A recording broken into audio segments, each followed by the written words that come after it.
Sebentar lagi kita akan memulai studi kenal okupansi kita, tapi sebelum itu, marilah kita berdoa menurut agama dan kepercayaan kita masing-masing. Berdoa dimulai.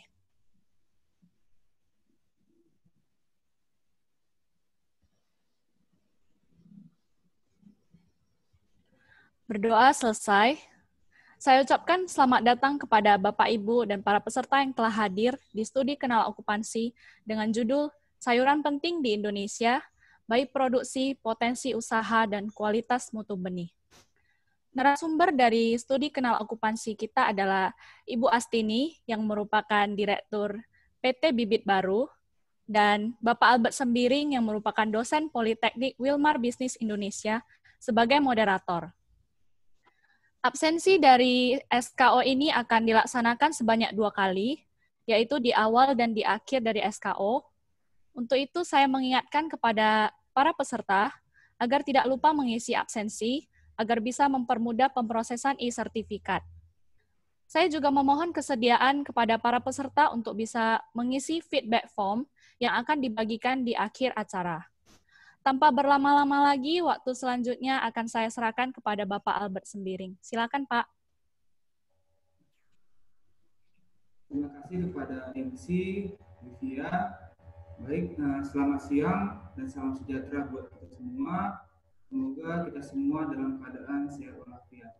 Saya, Albert Sembiring, akan memandu jalannya SKO kita hari ini bersama dengan narasumber kita, Ibu Astini, yang merupakan Direktur dari PT Bibit Baru.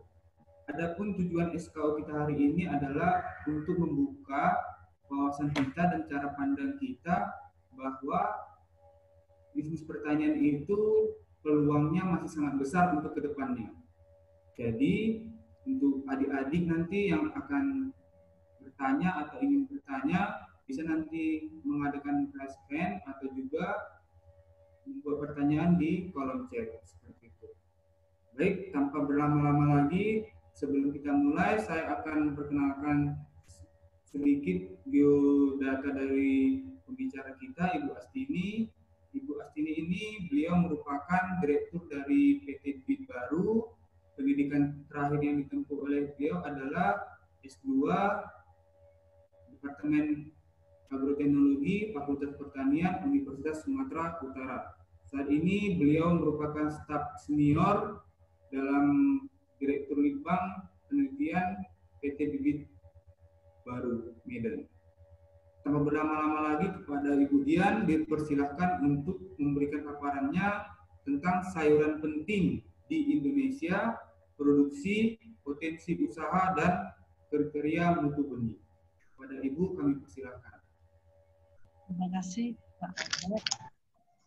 Yang saya hormati Ibu Yeni Elizabeth, Albert Sembiring, Ibu Amelia Haris, mana sampah pisangnya? para dosen dan mahasiswa BBI. Salam sehat dan sejahtera bagi kita semua. Baiklah, sekarang saya mulai presentasi saya.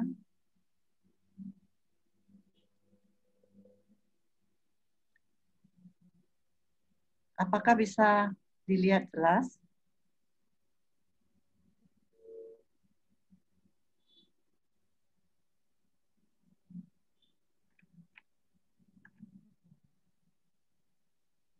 Bisa, Bu. Oke, jadi ini tadi juga sudah disebutkan. Yang ingin saya bagikan pengalaman dari kerja saya. Ibu, mungkin untuk slide-nya bisa di full screen, Bu. Bagaimana?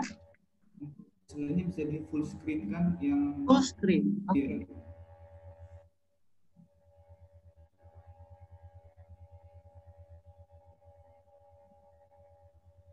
Ini bagaimana? Ya, sudah lebih baik, Bu. Jauh lebih baik. Oke.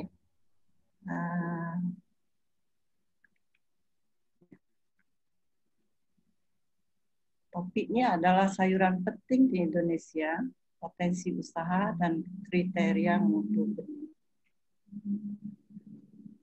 produksi sayuran utama di Indonesia itu tersebar di dataran rendah dan tinggi.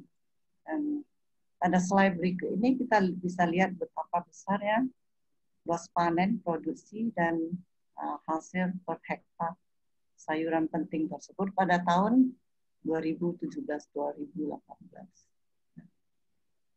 Kita lihat di sini sebaran dari daerah tempat produksi. Kalau kita lihat slide ini, yang terpenting di sini ada 5, bawang merah, kubis, cabai rawit, kentang, cabai besar. Dan yang ke-6 adalah tomat. Ya. Ini kita lihat dari besarnya produksi 2017 itu 1,47 juta ton, diikuti dengan ini kentang, kubis, juga kita lihat cabai besar dan tomat. Nah, di sini saya akan membahas lebih detail pada tanaman cabai dan tomat. Di sini juga ada 2 tipe dari benih. Kita lihat di sini bawang merah itu dari umbi ya. Kalau kentang itu juga dari umbi. Kemudian kubis itu benihnya tidak dari Indonesia, itu semua diimpor. Jadi kita fokus ke cabai dan tomat. Nah, apa saja potensi usaha pada tanaman sayuran? Peluangnya pasar sayur domestik, terutama sekarang supermarket ya. Kalau tanaman untuk supply ke supermarket itu biasanya value-nya lebih tinggi. Kemudian kita ekspor sayur ke negara tetangga, itu terutama itu Singapura, karena Singapura itu dekat sekali dengan Indonesia, dan Singapura itu tidak ada pertanian di negaranya. Kemudian yang ketiga akan saya jelaskan mengenai benih dan bibit sayuran. Yang keempat itu adalah sarana prasarana pendukung produksi pertanian. Ini bisa juga di pupuk, pestisida, irigasi, polybag, tray, shading, dan lain-lainnya. Kalau pasar domestik itu adalah supermarket, restoran, ya. Kemudian pasar ekspor. Kita lihat kebutuhan sayuran di Singapura itu diekspor dari Indonesia, Malaysia, Thailand, Australia, USA, dan lain-lain. Yang paling dekat dengan negara Singapura itu adalah Indonesia, Malaysia, ya, Thailand, ya, Australia itu agak jauh. Jadi ini sebetulnya dari segi transportasi lebih murah di Indonesia dibandingkan dari Australia, US, dan lain-lain. Nah, supaya kita bisa bersaing di pasar ekspor, 4 faktor utama yang harus kita perhatikan. Ya. Kita harus bisa selalu memenuhi kontinuitas permintaan dari importer, kualitas, waktu, dan harga. Nah, faktor yang menentukan dari tersebut di atas adalah produksi itu harus tepat waktu, mutu, serta kita harus efisien untuk menekan harga. Karena ini adalah salah satu dari faktor yang menjadi pertimbangan sebetulnya. Pertimbangan pertama, produk kita itu diterima oleh pembeli. Nah, di sini kita lihat kepastian panen pada tanaman tertentu. Ada 2 cara produksinya. Kita produksi di rumah kasar atau di lapangan seperti yang dilakukan petani. Nah, ini juga tidak semua kita lakukan di rumah kasar. Pertama kita lakukan adalah produk-produk yang hasilnya lebih tinggi kalau kita lakukan di greenhouse. Di sini gambar ini adalah gambar produksi tomat, ya. Ini memang greenhouse yang dipakai itu spesial untuk produksi sayuran dan diekspor ke negara-negara lain. Yang ini adalah gambar yang saya ambil waktu saya berkunjung ke luar negeri, dan mereka memproduksi khusus tomat. Sedangkan yang sebelah kanan ini di Brastagi, ya.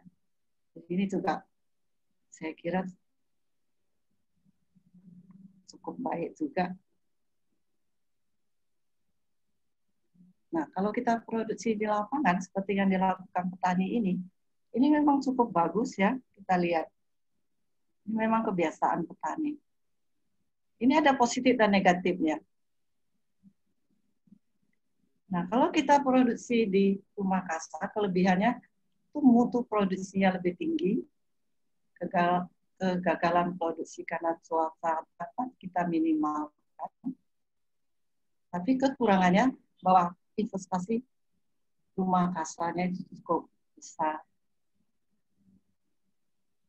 Kalau di lapangan terbuka, mutu itu akan baik apabila tepat waktu, sesuai musim, dan biayanya lebih kecil.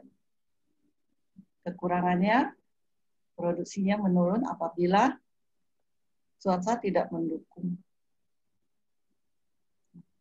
Kalau kita sebagai eksportir, faktornya harus kita perhatikan. Kepastian kita untuk mendapatkan kuantitas, kualitas, mutu, ya, peranannya di sini, di produksi.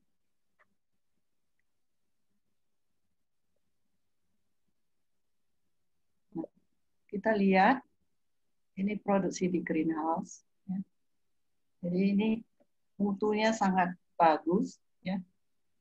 Ini dari greenhouse. Dan ini tidak ada cacatnya.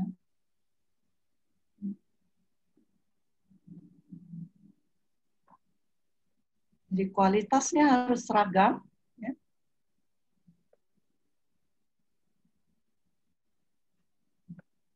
Kalau dari benih, kita lihat dari opportunity dari bisnisnya, kita lihat kebanyakan tanaman itu dapat kita lakukan secara vegetatif dan generatif.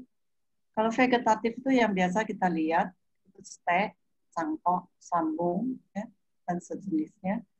Sedangkan yang generatif ini adalah melalui persilangan, sexual proses, dan menghasilkan benih. Dua-dua ini juga kita memilih yang mana itu tergantung dari tanamannya. Juga seberapa besar kebutuhan kita. Kalau secara vegetatif, perbanyakannya itu tidak secepat generatif. Kalau generatif itu misalnya menghasilkan benih, itu kita panen benih, kalau benihnya kecil-kecil seperti bayam itu bisa beribu-ribu satu tanaman. Tapi kalau vegetatif, kita stek, misalnya pohon mangga, satu pohon itu kita ngeteknya itu tidak banyak. Sehingga itu juga salah satu faktor bisa lebih mahal dibandingkan secara generatif. Nah, kalau kita lihat di sini, dua komoditi penting tanaman sayuran di Indonesia, di sini produksinya 1,2 juta ton, ya, dan hasilnya 8,46. Ini kalau kita hitung populasinya ini 25.000 sampai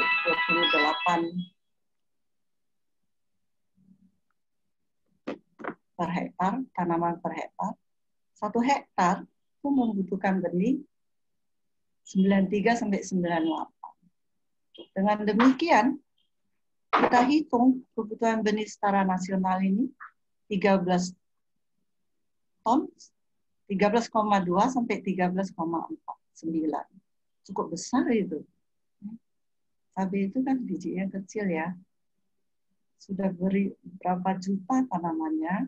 Nah, ini tidak akan, ini kalau kita lakukan secara vegetatif itu agak sulit ya. Kemudian tomat, kita lihat di sini juga ya. Luasnya 55.000,6 hektar. Produksinya hampir 1 juta ton ya.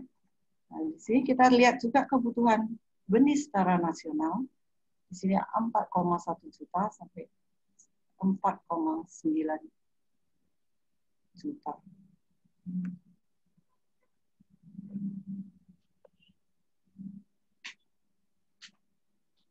Kalau kita lihat di pasaran benih, banyak sekali pemain di sini.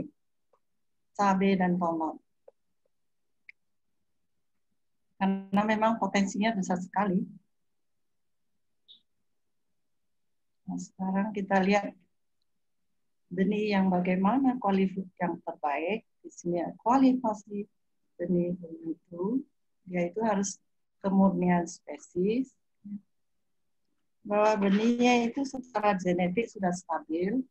Kalau kita, misalnya kita tanam cabai besar, itu besarnya harus sama, ya. Semua tanaman yang kita tanam itu minimal 99% itu seragam, sama. Ya.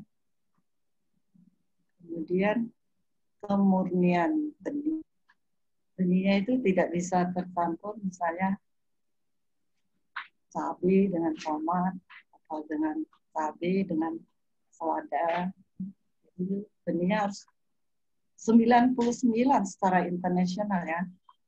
Baik kemurnian spesies maupun kemurnian benih secara internasional itu adalah 99%, dan masih diizinkan 1% itu ada segregasinya. Kemudian benih itu harus bebas dari guna. Lanjut, kemudian dia harus mempunyai kapasitas perkecamaan dan figur yang baik. Nah, di sini sangat penting kalau kita menjual benih, ya. Kalau di Indonesia itu minimumnya sampai sekarang sekitar 85% rata-rata, minimum. Kalau kita untuk ekspor, itu minimumnya 90 sampai 95. Jadi itu artinya kalau kita nanam 100, kita semai 100 benih yang tumbuh sempurna untuk lokal itu adalah 85%. Kalau untuk ekspor itu harus 90 sampai 95%. Kemudian ukuran benihnya itu harus normal dan seragam. Artinya benihnya itu tidak bisa kecil besar, karena kualitas benihnya itu juga dengan ukuran seperti itu nanti keluarnya tanamannya itu tidak akan seragam. Terutama seragam kecepatan tumbuhnya. Kemudian bebas dari penyakit bawaan. Kalau bebas dari penyakit bawaan ini lebih ketat kalau kita ekspor ya. Begitu kita mau ekspor, benih kita juga sudah harus ada sertifikat fitosanitary yang menyatakan bahwa benih tersebut telah bebas dari penyakit bawaan tertentu. Nah, bagaimana kita menguji bahwa benih kita ini sudah baik atau tidak? Kita lakukan perkecambahan pada kondisi dan suhu, intensitas cahaya tertentu. Kita lihat di sini ada cara-caranya, ada prosedurnya untuk menentukan benih kita ini baik atau tidak. Kalau ini adalah intensitas cahaya sekitar 346. Ya. Yang ini ada cara lain untuk mengukur. Ini dengan ukuran milimol. Kira-kira 350 itu adalah 2+. Yang mana yang kita pakai itu tidak masalah. Dan setiap crop ada kebutuhannya sendiri.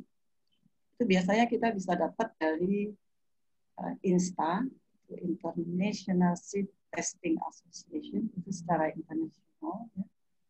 Tetapi masing-masing negara itu mereka menyesuaikannya dengan kondisi customer. Pemakainya itu siapa?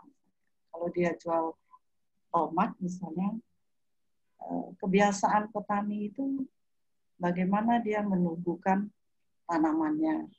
Atau perusahaan yang menjual tanaman kecil itu caranya bagaimana. Jadi biasanya customer itu mengadaptasi kebiasaan negara di mana barang itu dijual. Tetapi biasanya tidak jauh berbeda. Nah, ini cara tesnya bagaimana? Itu ada 2, paper test atau soil test. Jadi paper test ini adalah kita kasih kapas di bawah ini ya, terus di atasnya itu kertas saring. Ini yang baru disemai, yang ini sudah tumbuh.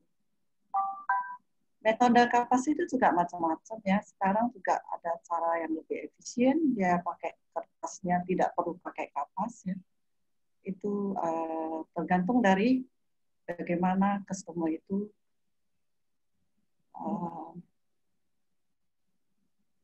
dijual di mana benih itu dan petani itu melakukannya bagaimana. Kemudian di sini kita pakai soil test ya. Umumnya sekarang semua orang memakai soil test. Karena kalau perusahaan bibit, mereka kan langsung ya mulai di tanam. Jadi di sinilah kita juga di sini bibit baru kita jarang sekali melakukan paper test, kecuali kita mau tes bahwa benih itu ada penyakit bawaan. Kalau penyakit bawaan kita tes di sini tidak akan ketemu. Kalau kita tes dengan cara paper test kita akan tahu apakah ada penyakit bawaan, terutama jamur, bisa kita deteksi di situ. Jadi kalau kita tes itu kita lihat di sini ada tusukan kecil-kecil ini. Nah, ini kita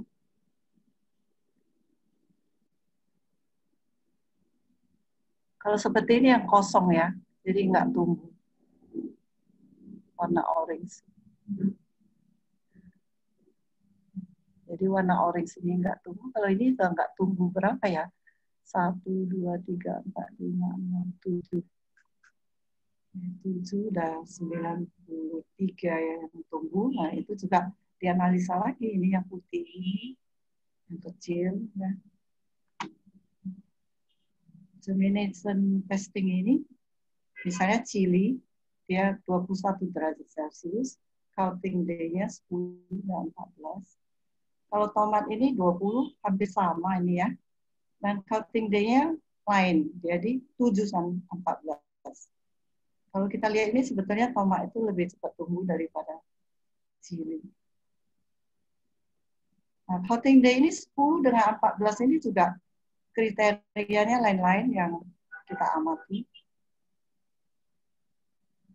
Kita lihat di sini. Tadi di slide sebelumnya saya ada tulis di sini ya. Bahwasanya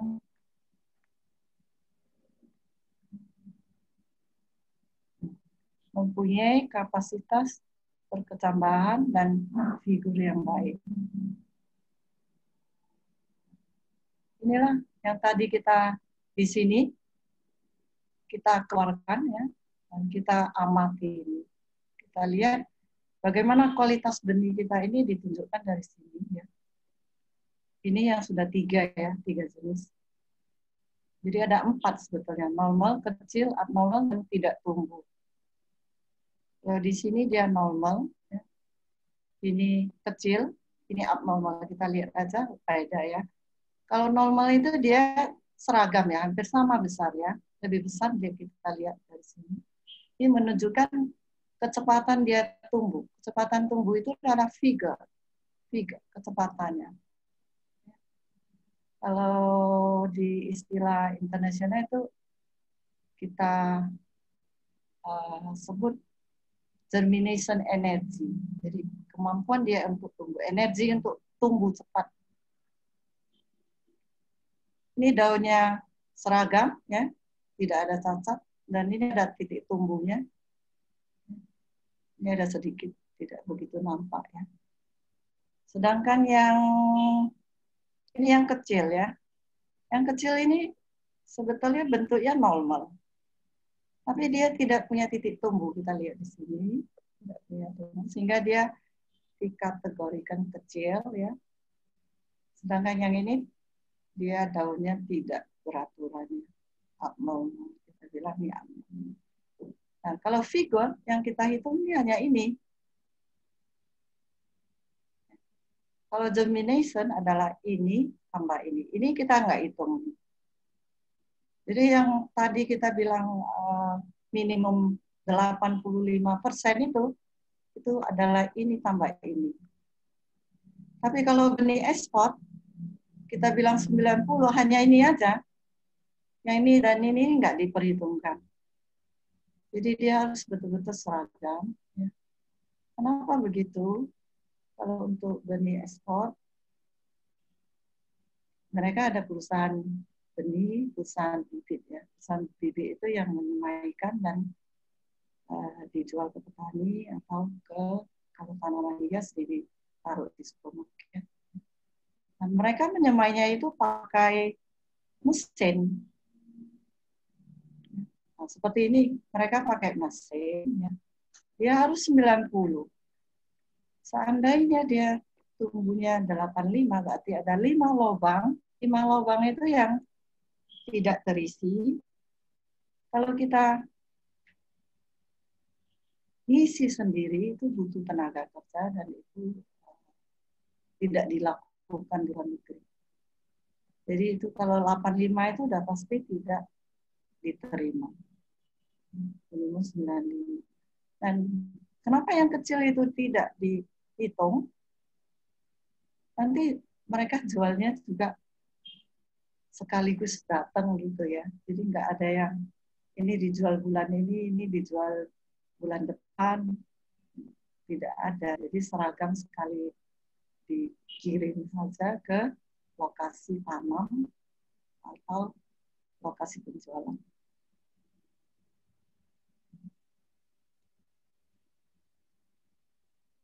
Sekian, terima kasih. Saya serahkan ke moderator, Pak Albert. Ya, terima kasih Ibu atas pemaparannya, ya. Menarik sekali dari pemaparan Ibu Astini, ya. Dari sini kita bisa melihat bahwa untuk menghasilkan produksi yang berkualitas, salah satu poin penting yang harus kita pergunakan juga adalah kualitas dari benih yang akan kita gunakan, seperti itu. Jadi agar produksinya maksimal, salah satu hal yang perlu kita catat adalah penggunaan benih yang bermutu. Dan tadi sudah dijelaskan oleh beliau bagaimana menguji benih yang bermutu yang akan diedarkan ke petani, seperti itu. Baik, ya, Bapak dan Ibu, adik-adik sekalian, kita akan masuk ke bagian Q&A, ya, sesi tanya jawab. Jadi untuk Bapak atau Ibu serta adik-adik yang ingin bertanya bisa raise hand atau bertanya pada kolom chat, seperti itu. Nah, untuk yang pertama yang bertanya adalah, kebetulan karena saya moderator, jadi saya ingin bertanya untuk yang pertama, ya. Ya. Jadi Ibu, seperti ini, tadi saya tertarik sedikit bahwa tanaman sayur ini kan dia menyebar luas tumbuhnya, bisa di dataran rendah dan dataran tinggi, seperti itu. Kalau untuk cabai saya rasa untuk dataran rendah produksinya bisa dilakukan seperti itu. Bagaimana untuk dengan tomat ini, Bu? Apakah di dataran rendah bisa diproduksi secara maksimal atau memang tergantung dari benih yang kita gunakan seperti itu. Kita pertanyaannya per satu orang atau kita gabung 3 orang atau bagaimana? Kalau satu-satu juga boleh. Ada yang sambil menunggu bisa Oke. yang dari saya dulu. Oke. Pak Albert, kalau tomat itu umumnya di dataran tinggi ya, tetapi pemerintah itu juga ada mencari benih untuk dataran rendah. Tapi yang dataran rendah itu biasanya sangat sedikit, sangat sedikit. Kalau di pertengahan ya, kalau kita bilang dataran tinggi ini kan seperti di Brastagi itu 1.300 di atas permukaan laut ya. Kalau dataran menengah itu biasanya 900 sampai 1.000. Nah, itu ada varietas tertentu. Ada varietas tertentu ya. Dan itu tipenya lain, biasanya tipenya lain. Kalau tomat itu ada 2 tipe, dia tipe determinan dan indeterminan. Kalau indeterminan itu dia terus-menerus ya cabangnya ya, tetapi cara produksinya itu tidak diupload terus-menerus. Jadi ada di dataran menengah ada. Kalau ada tanah di situ boleh mulai. Kebetulan di Politeknik Ilmu Bisnis ada lahan seperti itu, Bu. Jadi makanya saya tanya ini karena kan ke sini sepertinya masuk ke dataran rendah, cukup dekat pantai kalau saya tidak salah, daerah Pantai Percut seperti di Pantai Bagan. Makanya saya bertanya demikian, apakah atau perlu ada perlakuan khusus nggak, Bu, untuk di dataran rendah selain tadi dari jenis benihnya saja? Misalnya kayak tadi, bisa nggak kalau kita menggunakan rumah kasa juga, apakah nanti akan memberikan hasil yang maksimal seperti itu? Saya tidak, karena cuaca itu berperan penting terhadap tanaman yang kita tanam. Ada varietasnya, tapi itu kalau nggak salah saya ingat itu namanya Ratna Intan, itu dari Balai Penelitian. Di Jawa itu ada ditanam. Itu produktivitasnya kalah dengan yang di dataran tinggi. Dan itu juga varietas OP, open pollinated, bukan hybrid ya. Tadi jadi ada 2 jenis benih, itu benihnya ada yang open pollinated kita bilang, yang satu hybrid. Kalau untuk market yang profesional itu sekarang pakai hybrid. Jadi itu persilangan. Yang tadi ada 2, vegetatif dan persilangan. OP itu juga persilangan, tapi dia persilangan dengan tanaman itu sendiri. Tidak ada cross genetik dari 2 gen. Kalau dia open pollinated itu gennya dia sendiri itu. Jadi tidak ada gabungan gen dari 2 sumber kromosom. Menarik sekali ya adik-adik, bapak dan ibu sekalian. Jadi kita bisa melihat betapa pentingnya kualitas benih yang kita gunakan untuk produksi secara maksimal. Oke, untuk adik-adik mahasiswa yang ingin bertanya, ini yang pertama kita ambil dari rice hand itu ada santer ya, santer bisa tolong di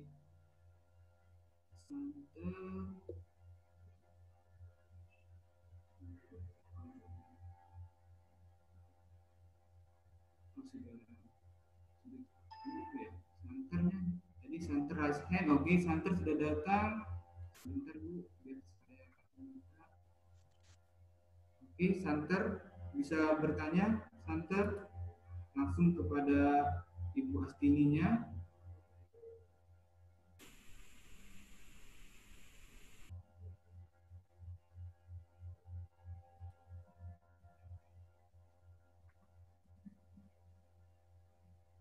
Oke, sambil santer bisa. Sudah les kembali, Bu. Baik, kita lanjutkan dengan pertanyaan berikutnya. Ada pertanyaan seperti ini, Bu. Kalau di tingkat perguruan tinggi kan seperti kami kan ada juga jurusan agribisnis hortikultura seperti itu. Jadi ada bagian agribisnisnya, yang manajemen, ada juga bagian on farm-nya seperti itu. Kalau untuk bisa memiliki kompetensi tentang mengetahui kriteria mutu benih yang baik itu, Bu, di mata kuliah apa ya, Bu, kira-kira baiknya untuk di perguruan tinggi, Bu? Politeknik seperti itu. Suaranya putus-putus, saya ulangi. Maksudnya untuk mengetahui benih ini di mata kuliah apa begitu? Iya, kriteria menguji benih atau kriteria mutu yang baik seperti itu, Bu. Kira-kira di mata kuliah yang mana ditempatkan seperti itu? Itu di mata kuliah teknologi benih. Oh, Teknologi benih ini kalau nggak salah karena saya S1-nya bukan di proteksi, saya nggak tahu apakah S1 ada, tetapi S2 ada. S2 ada. Teknologi benih.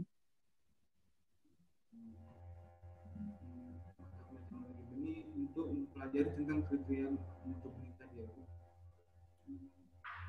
Ya, kalau kamu mau baca, saya ada bukunya. Saya bisa pinjam fotokopikan. Boleh, nanti saya boleh minta untuk Tebal sekali, saya juga ada bawa tadi. Gimana ya? Ini saya tunjukkan ya. Ya. Terbalik ya. Terbalik atau enggak? Terbalik ya. Kalau dilihat kayak gini dia terbalik ya. Benar. Science and Technology. Saya ada beberapa buku ini yang harus saya cari dulu karena sudah saya simpan. Oke. Ya, kita lanjutkan ini untuk yang raise hand, Santer sudah bisa. Santer bisa tolong di unmute, Santer. Kalau tidak, ini ada pertanyaan, Bu, tentang dari Karina Laura Sebayang, Bu. Dia bertanya seperti ini. PT Bibit Baru biasanya customer-nya harus partai besar ya, Bu?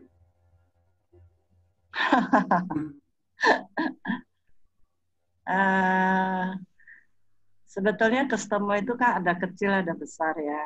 Iya. Jadi kita melihat kapasitas kita itu sebetulnya seberapa besar. Gitu. Jadi kalau sudah bisa memilih ya tentu milih yang besar-besar juga dulu ya. Yang kecil-kecil itu mungkin tidak dipilih ya. Biasanya yang besar itu yang qualify ya. Jadi ya kalau segi bisnis biasanya kita milih yang dapat kita lakukan ya. Kita bisa memenuhi permintaannya ya. Sudah itu kita punya relasi yang baik, sudah terbukti relasi yang baik. Saya kira itu ya. Jadi kapasitas dan relasi, terus apakah kita bisa memenuhi permintaannya. Itu jadi pertimbangan-pertimbangan dan juga kontinuitas ya. Kontinuitas.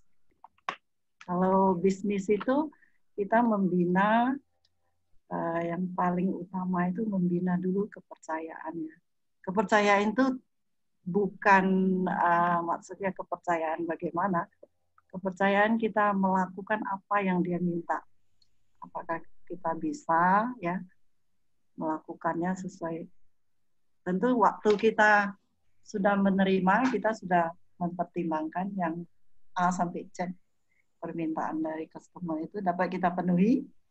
Nah, itu baru kita itu salah satu pertimbangan. Akan melalui, kalau saya tidak salah, kalau misalnya kita keluar kota, apakah ada melalui karantina atau seperti apa, Bu, untuk pengirimannya bila partai besar seperti itu, Bu? Nah, itu ditentukan negara penerima. Oh, negara ya. Itu biasanya international rule. International rule-nya kemana. Biasanya pemerintah di sini mendukung ya. Hal seperti itu mereka sudah paham. Baik. Terima kasih Bu, sudah sangat jelas sekali. Ini kalau ini juga ada pertanyaan tentang media tanam yang baik untuk menemukan benih secara universal itu seperti apa ya? Misalnya mungkin maksudnya sebuah benih bisa tumbuh di media seperti ini gitu. Karena ada pengalaman seperti benih stevia itu agak sedikit sulit Bu ditumbuhkan di tanah atau seperti apa, agak sulit Bu. Atau ada perlakuan khusus bagaimana untuk universal, media tanam secara universal? Ini Ibu Yeni ada raise hand ini maksudnya apa ya Ibu? Oh iya, maaf, saya tidak lihat ya. Oke, Bu Denny bisa. Enggak Bu apa-apa. Denny dipersilakan. Sorry, selamat sore Bu Astini. Saya harus panggilnya Astini aja karena ya Tin ya, karena Astini teman lama saya, teman kuliah, kita berjuang bersama saat kuliah S1 dulu ya.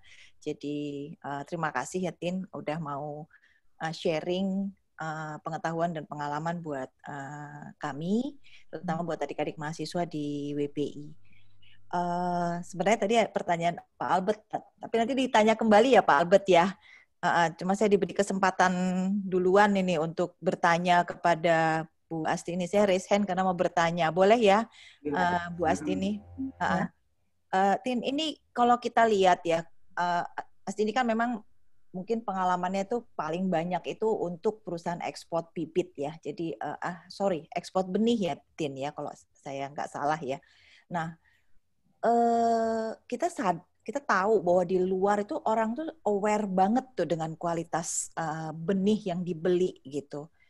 Nah, gambaran kalau petani di Indonesia bagaimana, Tin? Apakah mereka juga punya awareness yang tinggi terhadap kualitas bibit ya, ataupun kualitas benih gitu? Kemudian, apakah mereka tahu di mana mencari bibit yang baik atau benih yang baik, misalnya?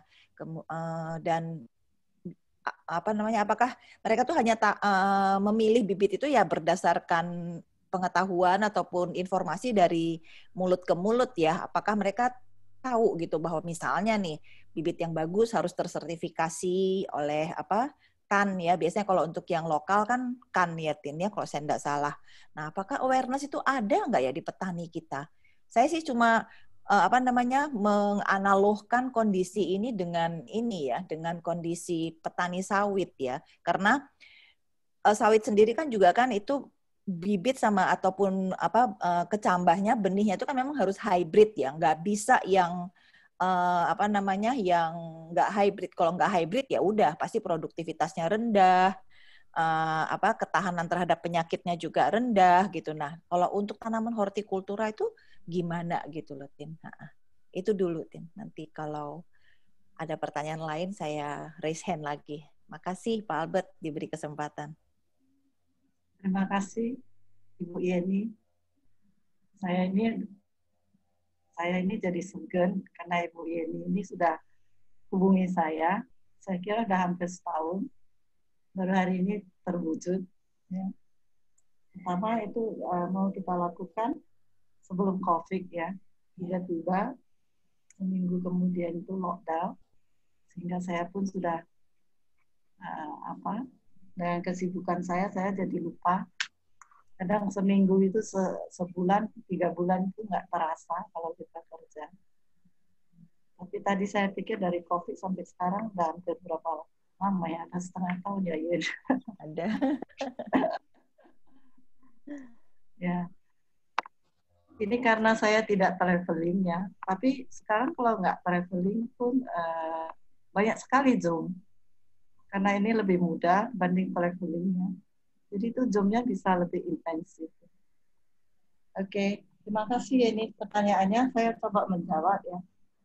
Petani kita ini ada 2 ya, yang sudah sangat maju dan yang sebetulnya bukan maju ya, tetapi mungkin mereka tidak punya dana untuk beli ya. Biasanya F1 hybrid itu mahal. Ya. Tapi kalau petani yang sudah maju, dia lebih memilih yang benih yang bagus. Kalau kita lihat, kita beli benih itu, kalau tomat, cabai itu, kalau kita hitung-hitung satu tanaman itu sekian-sekian. Tapi sebetulnya hasil akhirnya itu bisa menutupi biaya benih itu. Nah, itu yang kadang-kadang petaninya itu sebagian ya tidak memperhitungkan di situ. Pentingnya benih yang harus dipakai agar bisa berproduksi optimal. Kalau mengenai sertifikasi ya, kalau kita belinya benih itu di kantongannya pasti tertulis kualitasnya,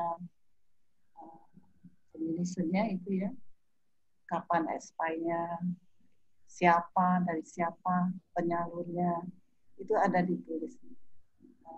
Namun petani ini lebih banyak ya, lebih banyak dia melihat dari mulut ke mulut ya. Oh ini ada yang bagus, ini ada yang bagus. Saya kira bisnis itu juga dari mulut ke mulut, terus media sosial itu bisa sangat cepat ya menyebar. Apalagi itu kalau yang bagus sebentar itu semua mencarinya. Nah, cuma kalau benih hortikultura itu dia tidak tahan lama ya. Misalnya tahannya sampai 20 tahun, 30 tahun enggak, karena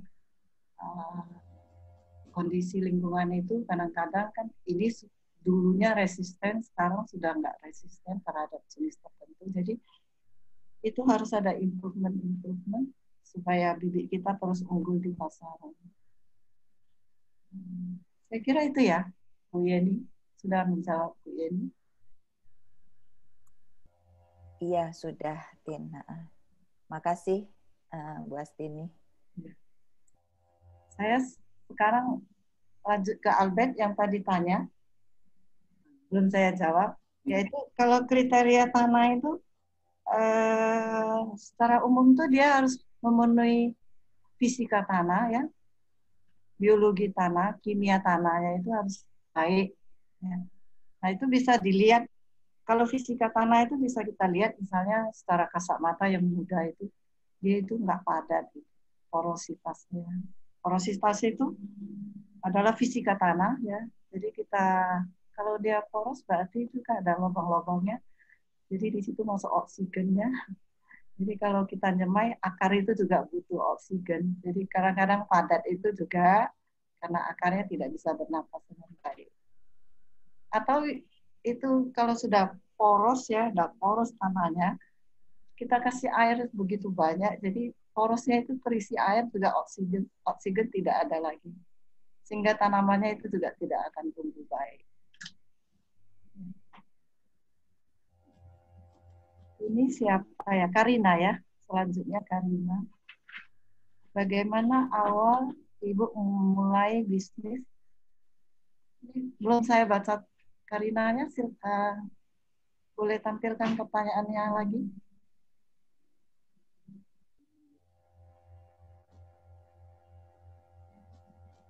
Pak Albert, tadi si Karina ada nulis ya, bagaimana awal bisnis dan apa hal-hal yang menjadi hambatan pengembangan. Ya, itu biasanya kita lakukan percobaan dulu ya. Kalau sesuatu yang baru itu ya kita cari marketnya, kita lakukan juga trial ya. Trial, kita lihat prospeknya bagaimana. Jadi awalnya itu pasti nggak besar. Kita nggak tahu, apalagi produknya belum pernah kita tanam, jadi kita ada suatu project penelitiannya. Visibility study. Bagaimana penerimaan pasar. Jadi harus punya gambaran ya Bu ya, kalau untuk memulai bisnis tentang berbunyi ini.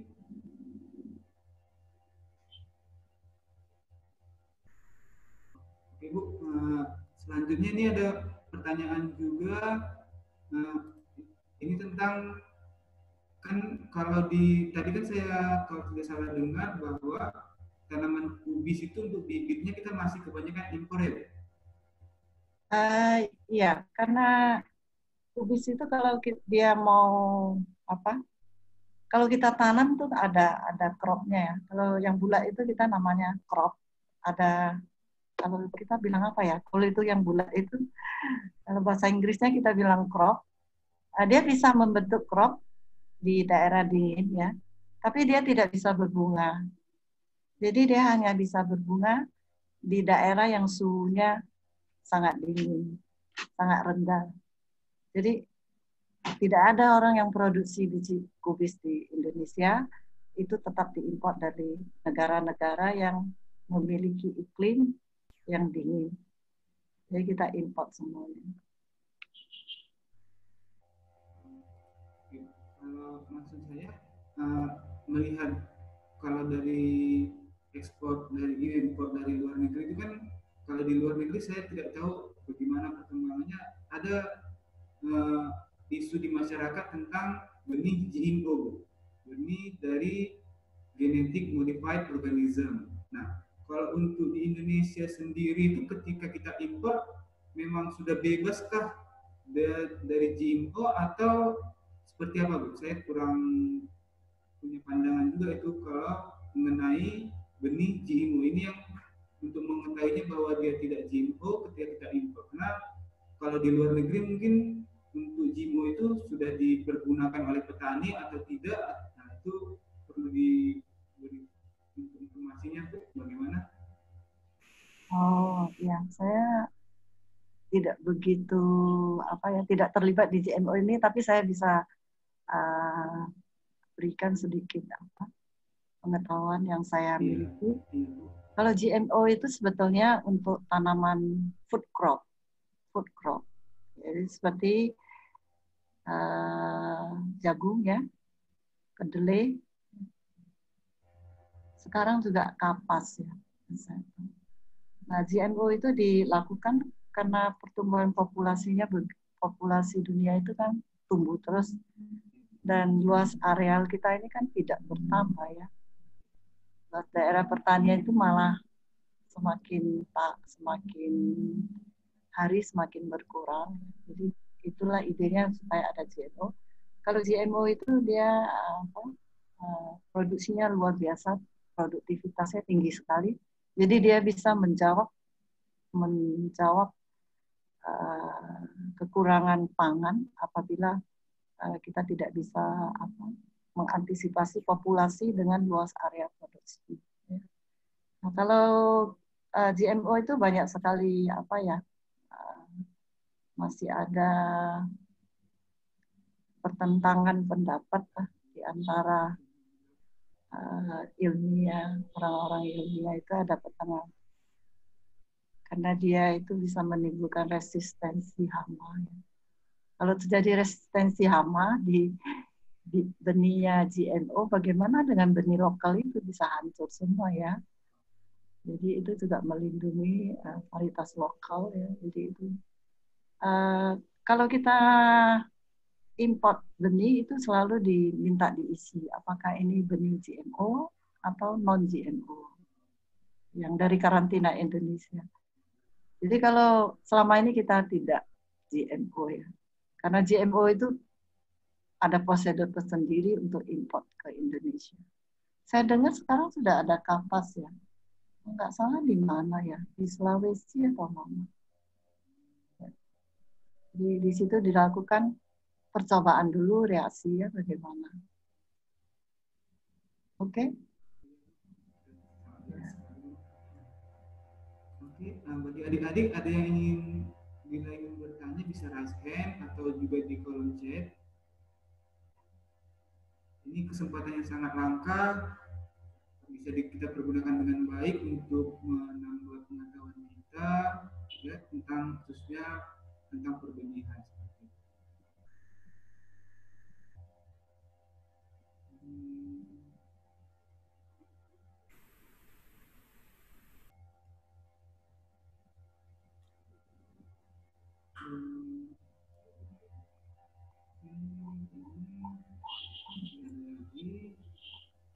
Baik Bu, kalau satu lagi Bu dari saya ini, jadi banyak moderator yang bertanya Bu. Nah, kalau dari saya untuk pertanyaannya, kira-kira Bu untuk produksi dan benih yang kita gunakan ini, terkait benih ini Bu, tadi kan ada dia yang patogen terbawa tuh, patogen bawaan atau ya patogen bawaan kalau saya tidak salah ya, penyakit terbawa ya, penyakit terbawa. Nah itu karena kan kalau kebetulan saya dari daerah Tanah Karo, nah di situ mereka biasa membuat bibit cabai itu sendiri Bu, di daerah saya tidak salah sih daerah Beringin seperti itu. Mereka membuat bibit cabai sendiri. Nah itu bisa nggak nanti Bu terjadi polinasi atau penyerbukan dengan bibit yang misalnya petani lain yang tidak membuat sendiri benih cabainya seperti itu. Karena yang untuk keluarga saya itu mereka menanam cabai itu dengan benih sendiri, sementara ada petani lain dia menggunakan bibit dari luar. Nah, kemungkinan polinasi antara benih cabai kita yang buat sendiri dengan benih cabai yang dibeli itu ada nggak itu kemungkinannya Bu? Saya rasa kecil ya. Kecil sekali karena cabai itu ada self pollination. Jadi dia menyerbu sendiri sebelum diserbu orang. Gitu ya. Karena masalah utamanya mereka malah ketika hujan katanya langsung muncul busuk buah itu. Jadi mereka bingung ini kenapa bisa seperti itu? Apakah memang patogennya terbawa benih atau terjadi tadi penyebaran seperti itu? Ya, itu salah satu kelemahan dari bibit lokal itu ya. Daya tahannya tidak banyak. Atau dia daya tahannya bagus, tapi produktivitasnya tidak bagus. Tidak semua, kalau hybrid itu dia daya tahannya bagus, produksinya bagus. Kalau OP itu open cell pollination itu memang ada keunggulannya, tapi tidak banyak. Kalau yang dimaksud dengan benih membawa penyakit itu baik, biasanya seedborne ya. Seedborne. Itu ada seperti virus ya, tobacco mosaic virus, itu memang seedborne. Itu kalau tanamannya benihnya dipanen dari tanaman yang ada virusnya, kemungkinan besar itu terinfeksi. Baik, kepada Ibu Jenny dipersilakan Bu untuk kembali bertanya karena penjelasannya.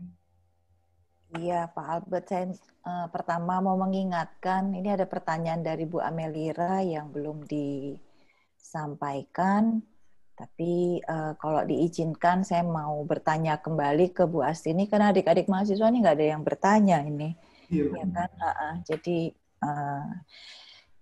ini saya kalau ke Brastagi ya, ataupun ke daerah Dairi sana, Dolok Sanggul juga, itu kan banyak juga ya perusahaan benih ataupun bibit yang dilakukan oleh petani-petani lokal.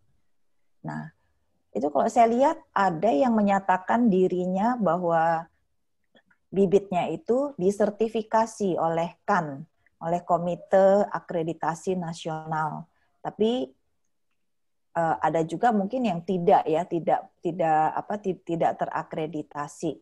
Nah, kalau menurut pengalaman atau sepengetahuannya Astini, apakah memang ada perbedaan itu antara bibit yang tersertifikasi sama yang tidak tersertifikasi ya, yang di lokal ini gitu. Kemudian yang kedua, boleh di-share nggak ya, Tin? Di bibit baru itu produksinya atau produknya itu apa saja? Apakah memang hanya benih atau bibit, dan kemudian itu biasanya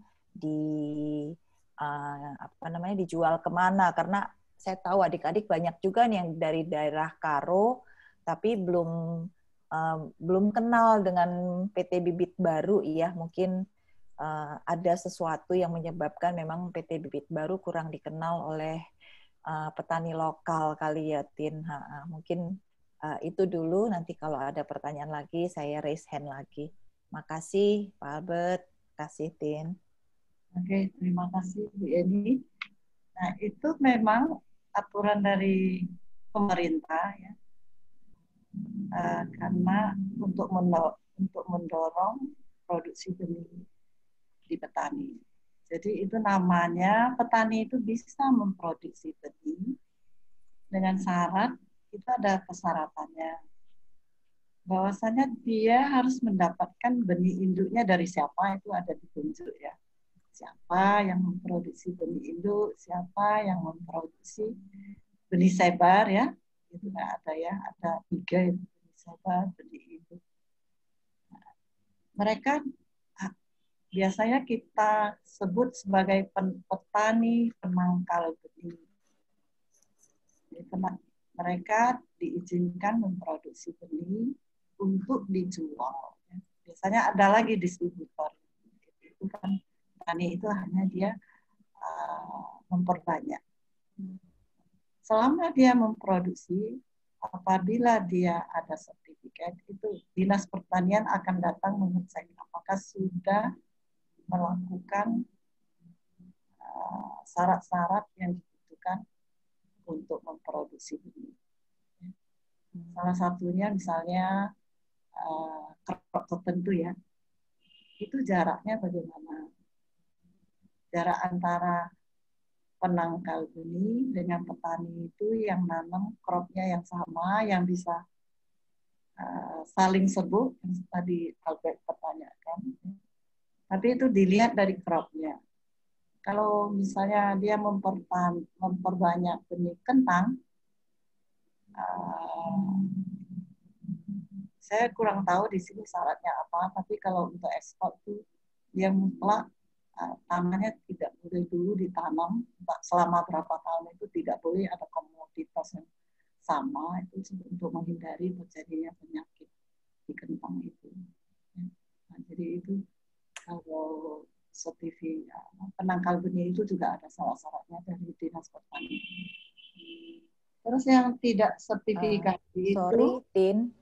Ini berarti petani yang menjual bibit itu nggak boleh sembarangan berarti ya, Tin ya, kecuali kalau dipakai sendiri gitu, atau bagaimana? Nah, kalau penangkal benih ya, dia kan memperbanyak. Kemudian benihnya yang diproduksi itu harus lagi disertifikasi mutunya, seperti yang tadi saya jelaskan, kayak germinasinya. Hasil dari benih yang dia produksi itu bagaimana?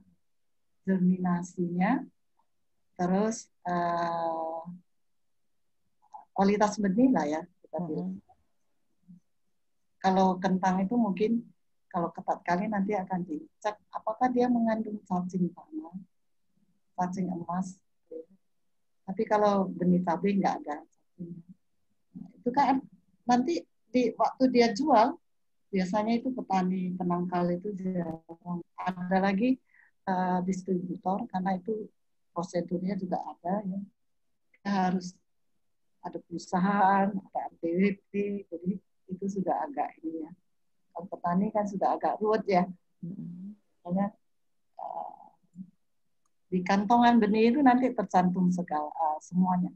Expiry date-nya, kapan produksi, siapa. Itu ya.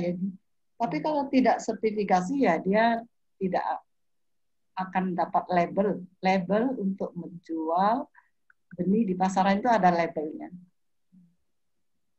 Tanggal berapa dia diuji germinasinya. Yang uji itu juga bukan kita, tapi itu dari Dinas Pertanian, bagian dari sertifikasi benih. Jadi kalau tidak tersertifikasi biasanya kalau kita tahu kita tidak mau membelinya. Itu ini. Ada lagi? tadi katanya ini dari Ibu Amelia ya. Ya, iya Bu, saya Kemampuan kelupaan tadi. kemampuan apa yang harus dimiliki adik-adik mahasiswa jika ingin berkecimpung dalam dunia perbenihan? harus paham dulu ya, harus paham lapangannya itu apa dulu. Nah, belajar dari permulaannya. Jadi harus paham dulu. Saya kira semua ini sama ya. Kalau kita mau kecimpung di suatu bisnis itu kita harus setidaknya kita survei, ya, melihat ya. Kalau kita mahasiswa kita masih bisa apa ya, cari di internet informasinya. Kalau dulu-dulu yang orang yang dulu-dulu itu saya kira informasinya sangat terbatas ya. Bisa juga mereka dari insting ya, insting bisnisnya itu. Ya. Opportunity-nya itu kadang-kadang datang tidak kita harapkan. Kalau sudah ada opportunity-nya, ya itu dipegang baik-baik. Ada juga orang ada opportunity-nya, tetapi dia tidak mampu menangkapnya. Itu juga bisa. Ya tentu kalau kita memulai sesuatu itu jatuh bangun ya. Itu jatuh bangun itu kalau di bisnis itu biasa. Jatuh bangun itu membuat kita lebih tangguh. Kita menjadi lebih tangguh kalau jatuh bangun. Nah itu tergantung pendirian seseorang ya. Kalau dia jatuh bangun, ya dia kuat, ya dia semakin kuat. Saya kira ini sudah di luar ilmu pertanian ya. Ini masih berhubungan Bu, karena kampus kita juga kan memang mengusung entrepreneur seperti itu. Iya. Ini dari pengalaman saya saja,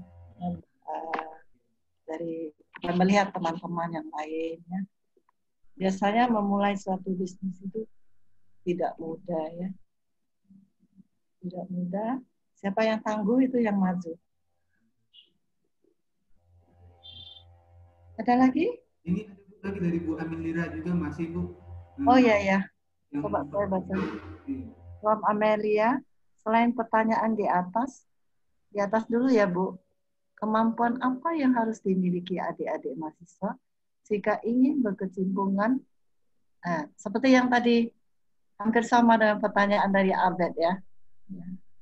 Kalau gitu saya lanjut yang kedua. Selain izin bertanya, ekspor terbanyak dari jenis benih apa? Oh kita hortikultura seperti yang saya sampaikan. Itu tanaman hias, ya. Juga cabai, tomat. Cabai tomat itu juga. Ya. Apakah benih yang dihasilkan kebanyakan pembenihan atau ya kita dulu ada petani mitra ya. Dulu kita eksportir terbesar ke Singapura itu kentang. Kentang itu kita import dari Belanda. Kalau nggak salah dari Australia. Itu senior saya. Saya tidak di situ ya. Di sini. Kemudian ada masalah cacing emas di kentang ya.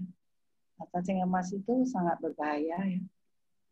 Kalau ada di daerah Karo misalnya itu bisa menggagalkan produksi kentang petani-petani lainnya. Pada waktu itu biasanya kayak wabah ya. Kalau sekarang kan wabah kita corona ya. Sebelumnya itu tidak ada seperti itu. Nah, kita mau import, ada syarat dari Indonesia, harus diisi bebas cacing emas. Nah, itu tidak mau diisi oleh eksportir. Karena memang mestinya ya ada ya kalau nggak mau isi ya. Jadi kita tidak lagi impor dan kita tidak lanjut lagi bermitra dengan petani setempat. Sampai sekarang saya kira belum diizinkan. Jadi sekarang yang ditanam itu hanya varietas lokal, open pollinated. Oke.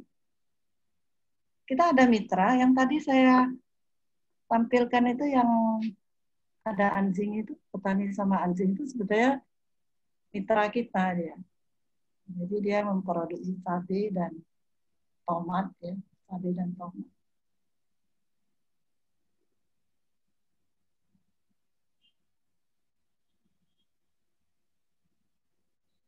Hendri Bayu ya.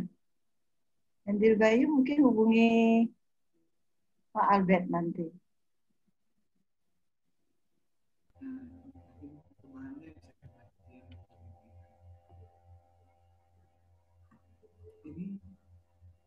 Ini Bu ada pertanyaan juga Bu, masih ada pertanyaan dari Ibu Natalia.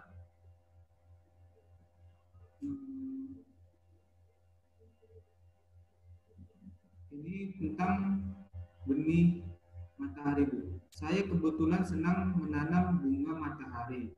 Selain memiliki nilai estetika, baik untuk dikonsumsi, bunga matahari juga berfungsi sebagai tanaman refugia. Saya sering membandingkan harga benih matahari impor dengan lokal. Biasanya harga benih matahari lokal lebih mahal dibandingkan dengan harga benih impor dengan jumlah benih yang sama dalam satu pack. Mengapa benih lokal lebih mahal dibandingkan dari benih impor? Padahal dilihat dari daya tumbuhnya tidak terlalu berbeda seperti itu.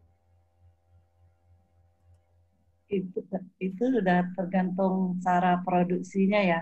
Supply dengan demand-nya di market itu bagaimana ya. Kalau misalnya di lokal itu sulit sekali, yang jual hanya satu orang itu pasti mahal saya rasa. Jadi supply sama demand-nya.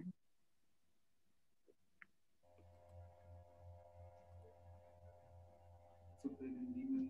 Jadi lebih ke supply dan demand.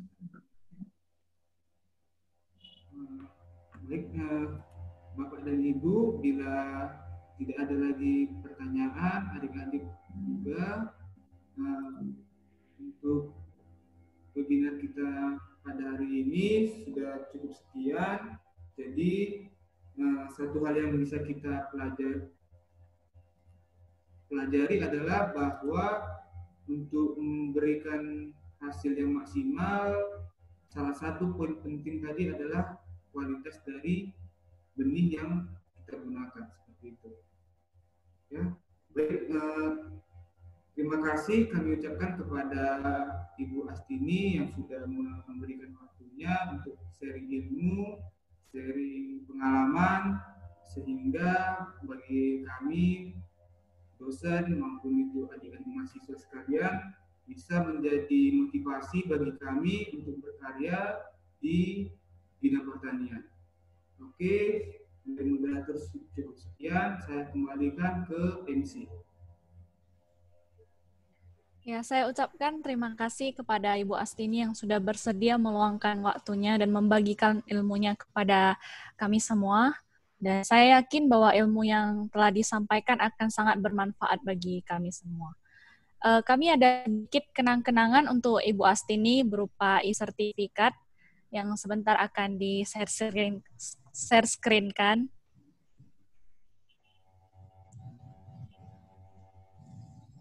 Ya, terima kasih sekali lagi saya ucapkan kepada Ibu Astini karena sudah bersedia membagikan ilmunya kepada kami semua. Sebelum itu, saya memohon kesediaan kepada seluruh para peserta agar bisa membuka kameranya karena kita akan berfoto bersama. Boleh kepada para peserta untuk membuka kameranya karena kita akan berfoto bersama.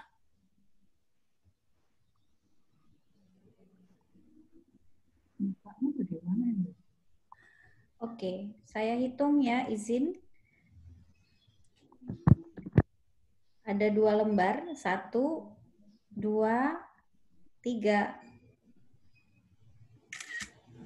Satu kali ya Bapak Ibu sekalian. 1, 2, 3. Oke, terima kasih. Ya, saya juga mengucapkan terima kasih kepada Bapak Albert Sembiring sebagai moderator. Dan saya juga mengucapkan terima kasih kepada seluruh mahasiswa dan partisipan yang sudah bersedia hadir. Saya juga mengucapkan terima kasih untuk mahasiswa dan dosen dari Politeknik Negeri Payakumbuh dan juga mahasiswa dan dosen dari luar Politeknik Wilmar Bisnis Indonesia. Saya mengucapkan terima kasih. Kemudian saya juga mengingatkan kepada para peserta agar tidak lupa mengisi absensi yang kedua dan juga memohon kesediaan kepada para peserta untuk bisa mengisi feedback form yang sudah dibagikan agar bisa menjadi evaluasi bagi kami untuk SKO yang lebih baik ke depannya. Jika ada kekurangan selama SKO ini berlangsung, saya mewakili seluruh panitia memohon maaf dan sampai jumpa di SKO berikutnya.